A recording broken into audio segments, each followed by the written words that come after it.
하나님 말씀은 누가복음 19장 28절 말씀부터 누가복음 19장 28절부터 마지막 절 48절까지를 교독하겠습니다.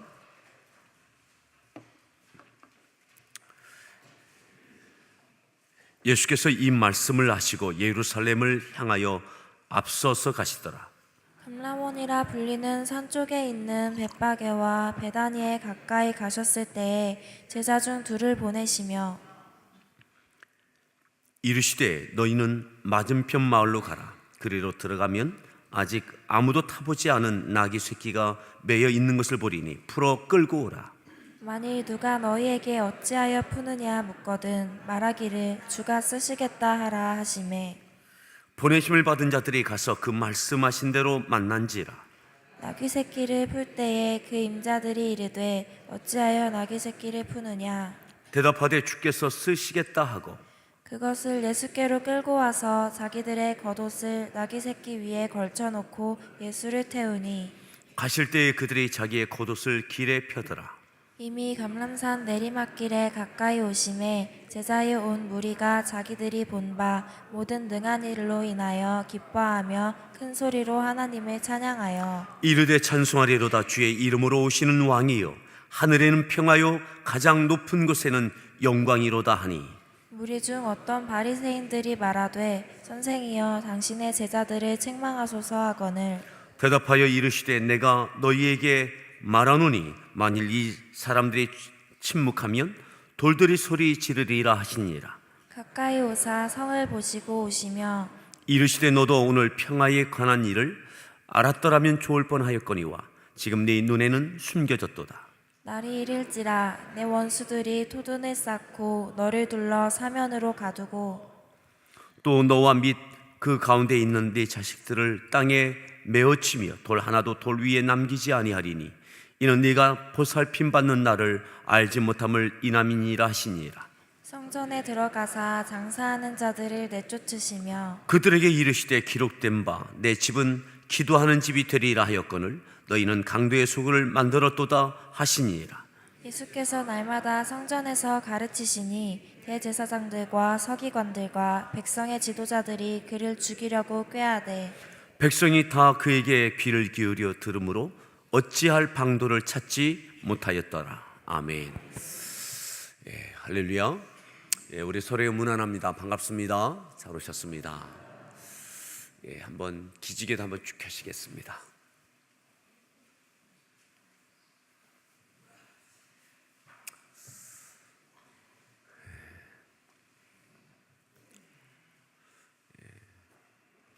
이제 이른 꽃들은 벌써 많이 지고 또 지금에 맞는 또 다른 꽃들이 계속 피어나고 있습니다. 하나님께서 우리를 통해서 또 꽃이 진 자리는 또 열매가 맺을 것이고 또 때때로 필요한 또 그때 맞는 꽃들은 계속 피어나듯이 우리의 기도의 응답은 또 이루게 하시고 또 다른 기도를 통하여 또 다른 응답도 허락해 가실 줄 믿습니다. 오늘 우리가 읽었던 이 말씀은 예수님께서 이제 예루살렘을 향하여 앞서서 가십니다. 예루살렘을 향하여 점점 가까이 가게 되십니다. 그리고 마침내 감람원이라고 하는 곳까지 이르렀습니다. 29절 말씀을 보겠습니다. 29절 읽습니다. 감람원이라 불리는 산 쪽에 있는 벳바게와 베다니에 가까이 가셨을 때에 제자 중 둘을 보내시며 이 감람산, 그 올리브산 산 쪽에 있는 벳바게와 베다니에 가까이 이르렀을 때 여기가 예루살렘과 한 3-4km 정도 떨어져 있는 아주 가까운 곳입니다. 여기서 뭐 평택대학교 그 정도 되는 거리가 되겠죠? 아주 가까운 곳. 여기서 안성중대나 아니면 평택대학교나 그 정도 거리에 있는 거기에까지 벌써 이르르신 겁니다. 가까이 오신 겁니다. 올리브산은 예루살렘보다 더 낮은 산입니다. 그래서 예루살렘에서 보면 올리브산이 아래로 보입니다. 이제 예수님께서 예수님의 눈에, 예수님의 시야에 예루살렘이 보이기 시작하시는 겁니다. 저 산 위에 저만치 보이는 거죠. 그곳에 이르렀을 때에 예수님께서 어떤 오늘 나와 있는 이 행동을 하십니다. 그것이 뭐냐? 제자 중 둘을 보내십니다. 제자 중 둘. 30절 말씀을 읽습니다. 이르시되 너희는 맞은편 마을로 가라. 그리로 들어가면 아직 아무도 타보지 않은 나귀 새끼가 매어 있는 것을 보리니 풀어 끌고 오라. 31절. 만일 누가 너희에게 어찌하여 푸느냐 묻거든 말하기를 주가 쓰시겠다 하라 하시매. 이제 이 가까운 곳에 오셨을 때에 예수님께서 제자 둘을 불러서 미션을 주십니다. 이 제자 둘은 누구인지 명확하지 않지만 대체적으로는 베드로와 요한이라고 그렇게 생각합니다. 마태복음에도 마가복음에도 요한복음에도 이 제자 둘이 누구인지는 이름이 나와 있지 않습니다. 하지만 이 제자 둘은 22장 8절에 보면 6월절 식사 준비할 때도 제자 둘을 보낼 때에 이때도 베드로와 요한을 보내셨습니다. 그래서 이 가까이 오셨을 때 예수님께서 어떤 일들, 중요한 일을 맡기실 때는 베드로와 요한에게 집중되어지는 것을 보게 됩니다. 12 제자가 있지만 이들 중에 어떤 중요한 일을, 어려운 일, 까다로운 일을 맡기실 때는 베드로와 요한에게 집중되는 이 현상을 보게 됩니다. 예수님께 제자 둘을 보내십니다. 그리고 맞은편 마을로 가서 거기 가서 나귀 새끼를 끌고 오라는 거예요. 나귀 새끼를.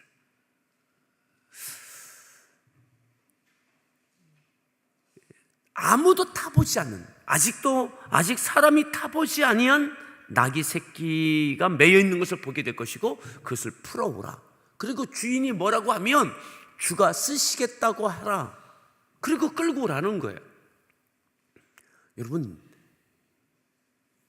상식적이지 않은 일입니다. 그죠? 돈을 주면서 야 가서 좀 사와라 이러시면 되지 않겠어요? 지금까지 주님께서 수없이 많은 능력과 권능을 통하여 기적을 행하셨는데 오늘 예루살렘에 가까이 오셨을 때에 오늘 이 사건은 주님의 능력과 권능을 통하여 기적을 일으키실 수도 있으면서도 주님께서 상식적이지 않은 논란의 일이 벌어질 수 있는 그것을 요구하시는 거예요.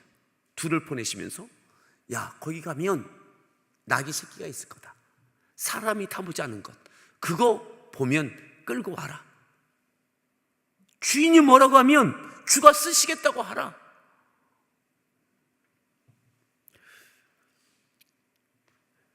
베드로와 요한이 이 제자 둘이 순종하고 갑니다. 사랑하는 성도 여러분, 얼마나 난처했을까요?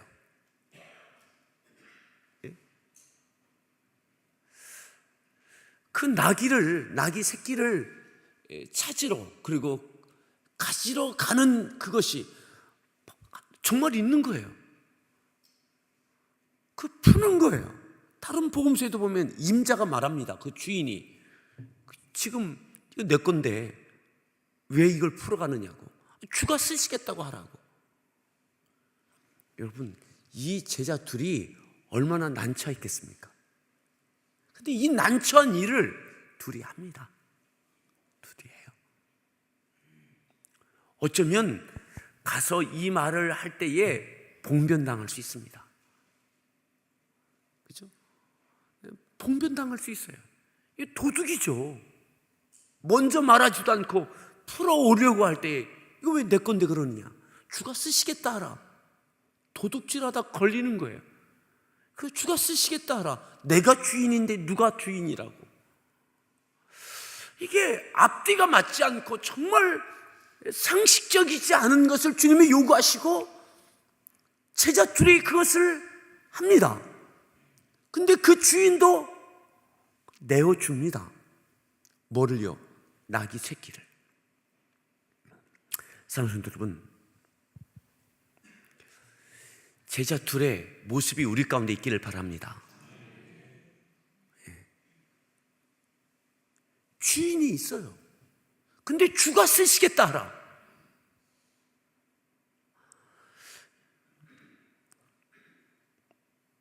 오늘 모든 것의 주인은 하나님이십니다. 하나님이십니다. 그리고 왜 예수님께서 이 나귀 새끼에게 집착하셨을까? 이 말씀은 스가랴 9장에 나와 있는 말씀을 응하게 하려고, 성취되게 하려고 하신 겁니다.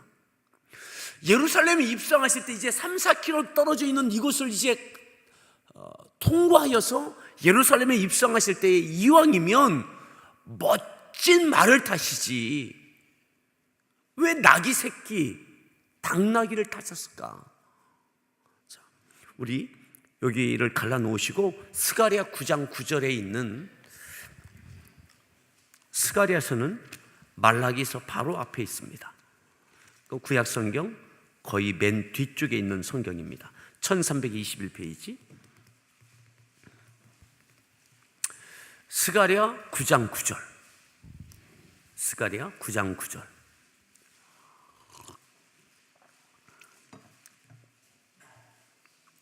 같이 함께 합독합니다. 읽습니다.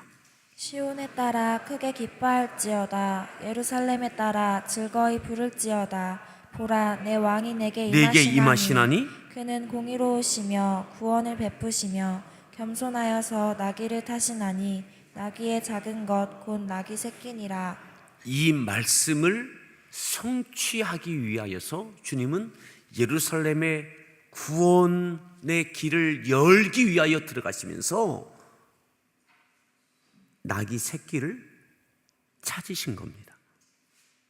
그는 공의로우시며 구원을 베푸시며 겸손하여 나귀 새끼를 타시나니 나귀의 작은 것, 나귀를 타시나니 나귀의 작은 것 곧 나귀 새끼니라. 자, 이것을 타신 이유가 있습니다. 겸손도 있고 이것도 있지만은 그것을 부연해서 10절에 이렇게 말씀합니다. 10절을 읽습니다. 내가 에브라임의 병거와 예루살렘의 말을 끊겠고 전쟁하는 활도 끊으리니 그가 이방 사람에게 화평을 전할 것이요 그의 통치는 바다에서 바다까지 이르고 유브라데 강에서 땅끝까지 이르리라. 이겁니다. 예수님께서 구원의 길을 열기 위하여 십자가의 고난과 부활의 역사를 통하여 구원의 길을 열기 위하여 예루살렘에 입성하시면서 나귀 새끼를 타신 이유가 이겁니다. 내가 에브라임의 병거와 예루살렘의 말을 어떻게 한다고요? 끊겠다. 병거와 말을 끊겠다. 전쟁에는 반드시 병거와 말이 필요합니다. 지금까지 주님께서 능력과 권능으로 많은 기적을 행하셨습니다. 그런데 이제 이 이후로는 주님이 엄청난 능력과 권능을 행하지 않으라 하십니다. 나귀 새끼처럼 힘 빠진 삼손처럼 주님께서 이제는 예루살렘 들어가시면 힘 없는 자의 어린 양처럼 되어지십니다.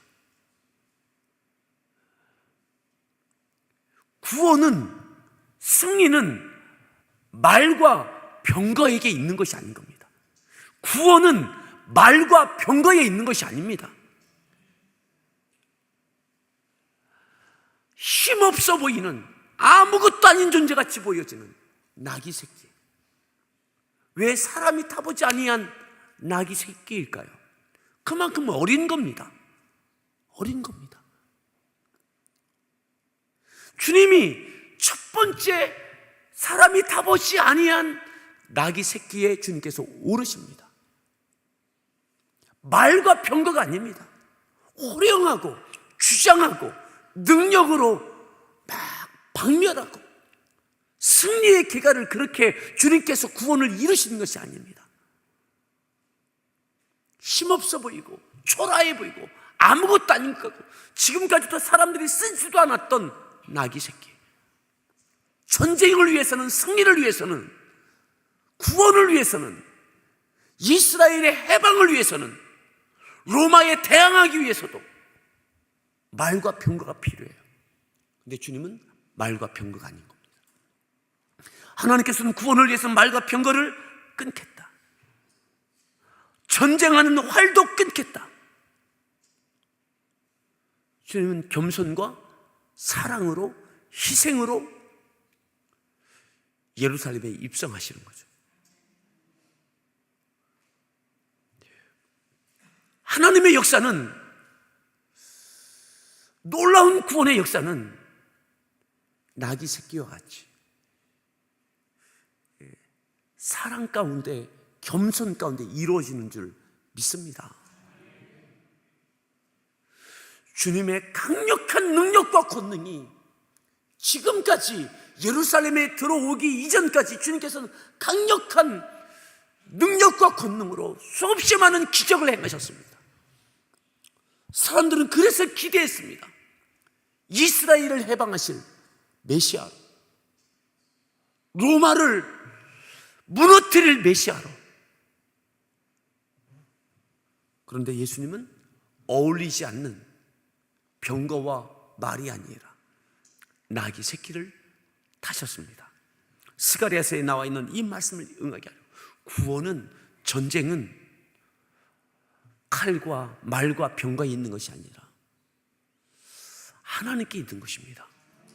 나는 그 앞에 겸손하고 사랑으로 나아가는 거죠.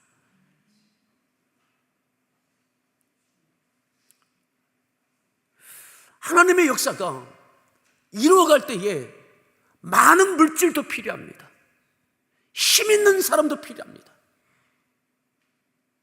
하지만 정말 하나님께 쓰여질 때는 나귀 새끼입니다. 나귀 새끼. 주가 쓰시겠다 하라. 가서 그거 해라. 난처한 겁니다. 난처. 상식적이지 않은 겁니다. 나귀 새끼의 주인이 내 건데, 내가 주인인데 우리 주인이 쓰시겠다고 한다고.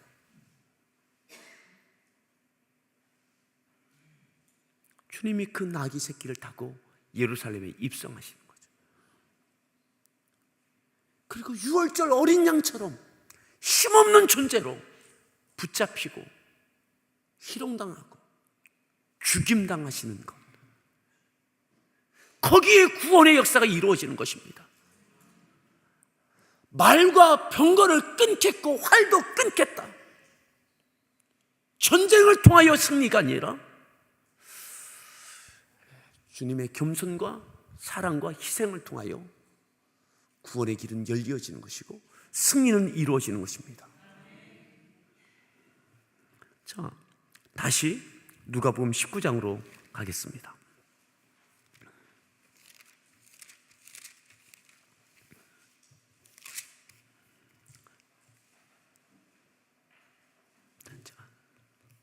다시 한번 31절을 보겠습니다. 31절, 19장 31절 읽습니다.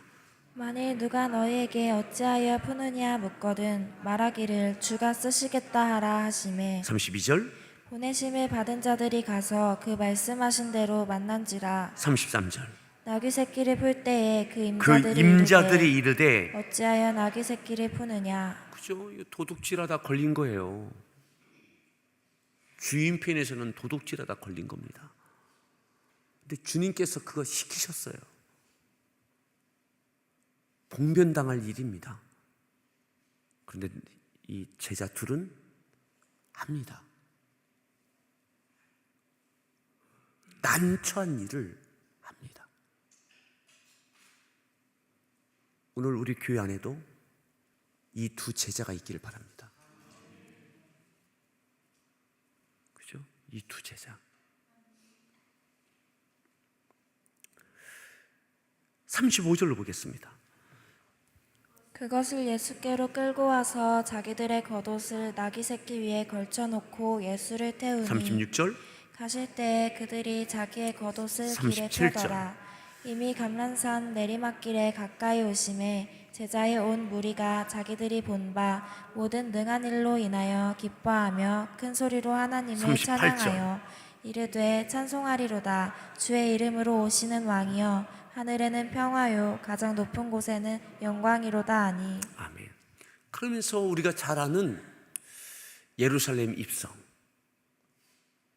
우리가 종려주의를 지키는 것처럼 종려까지 나무를 흔들면서 영광스럽게 입성했어요.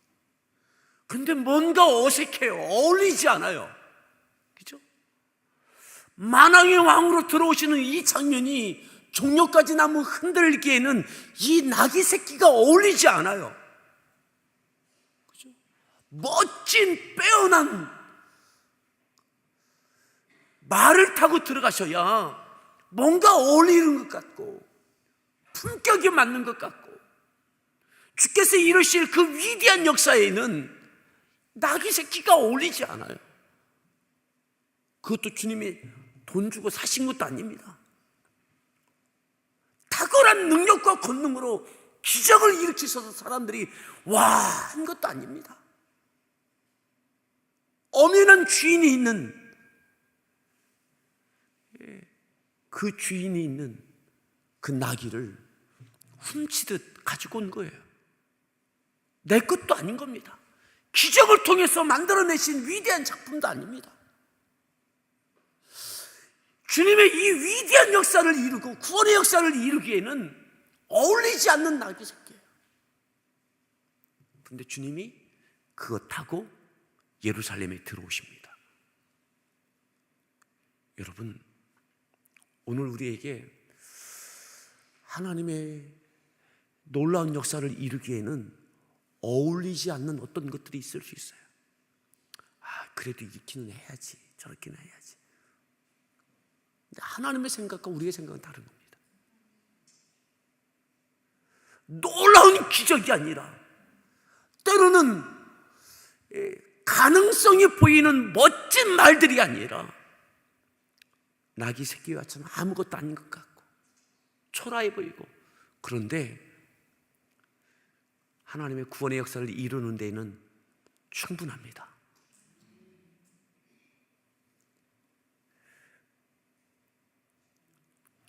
그것하고 주님이 들어오셨어요.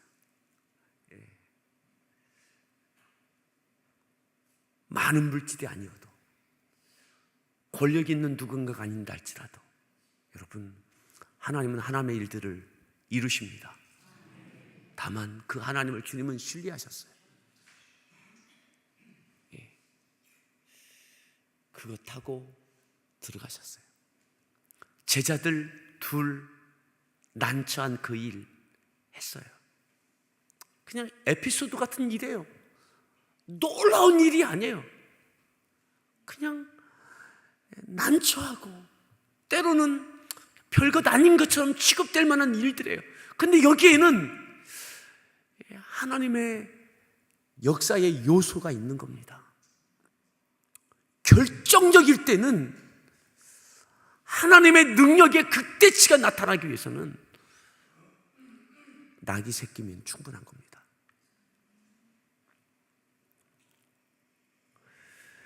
그렇게 타고 들어오시는 거죠. 이때의 바리새인들이 이렇게 이야기를 합니다. 39절 읽습니다. 무리 중 어떤 바리새인들이 말하되 선생이여 당신의 제자들을 책망하소서 하거늘 40절 대답하여 이르시되 내가 너희에게 말하노니 만일 이 사람들이 침묵하면 돌들이 소리 지르리라 하시니라. 아멘. 바리새인들이 듣기 싫었던 것 같습니다. 종려나무 가지 흔들고 호산나 다윗의 자손 예수여, 막 이게 듣기 싫었던 것 같아요. 당신들 제자들을 책망하시라고. 이 사람들이 책망하면 돌들이 소리 지를 거라고. 그래서 그들을 잠재우시고 주님은 예루살렘에 입성하시죠. 오늘 말씀의 제목 다시 한번 따라합시다. 주가 쓰시겠다 하라. 주가 쓰시겠다 하라.